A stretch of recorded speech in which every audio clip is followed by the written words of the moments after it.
এরপর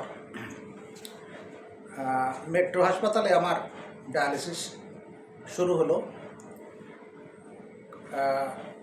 ট্রান্সপ্লান্টের জন্য প্রস্তুতি এবং সরকারি অনুমোদন এবং সব কিছু একটা সময়ের ব্যাপার, যে কারণে আমার ওখানে ডায়ালিসিস চলতে লাগলো। পরদিন থেকেই শুরু হয়ে গেল এবং অন্যান্য টেস্ট শেষ সব কিছুই শুরু হলো।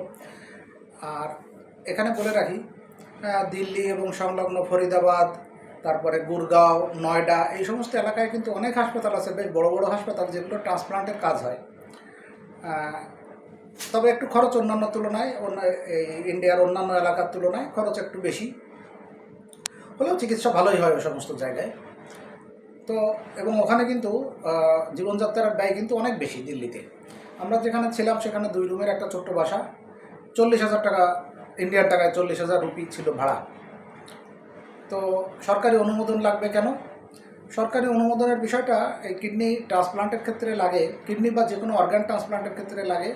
কারণ হচ্ছে যে আন্তর্জাতিক আইন অনুযায়ী অর্গান কেনা বেচা অবৈধ, দান করা যায়।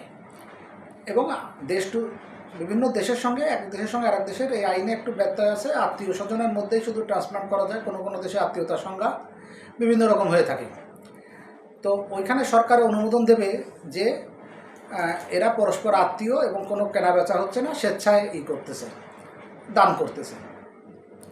তো এই কারণেই এটা অনুমোদনের দরকার হয় এবং এটা বেশ সময় সাপেক্ষ ব্যাপার হয়, কারণ এটা সরকারি বিভিন্ন 4-5টা ডিপার্টমেন্ট মিলে অনুমোদনটা দেয়, তাদের সময়ের ব্যাপার, বিভিন্ন ব্যাপার। আমার এই ক্ষেত্রে অনুমোদনের ক্ষেত্রে প্রায় 3 মাস টাইম লেগে গিয়েছিল। এই কারণে আমাকে 3 মাস ওখানে ডায়ালিসিস নিতে হয়েছে। তবে এখানে বলি, ওখানে দিল্লিতে যে সমস্ত হাসপাতালে ট্রান্সপ্লান্ট হয়, সে সমস্ত হাসপাতালে ডায়ালিসিসের মান আমাদের এইখানে যারা ডায়ালিসিস করে এদের তুলনায় যথেষ্ট ভালো করে। কারণ এটা আমি বুঝলাম কীভাবে, এটা আমি সুস্থতার নিরিখে বলতাম যে ডায়ালিসিস করার পরে ফিল করতাম এইখানে যতটা ফ্রেশ, ওইখানে যেয়ে দেখলাম যে আর একটু ফ্রেশ বেশি লাগে। তো যাই হোক, এরপরে এরপরে আমার 3 মাস পরে যখন অনুমোদন পাওয়া গেল, অনুমোদনের পর প্রায় যখন 3.5 মাস হলো, তখন আমার করে ফেললো, ট্রান্সপ্লান্টের জন্য আমাকে রেডি করলো।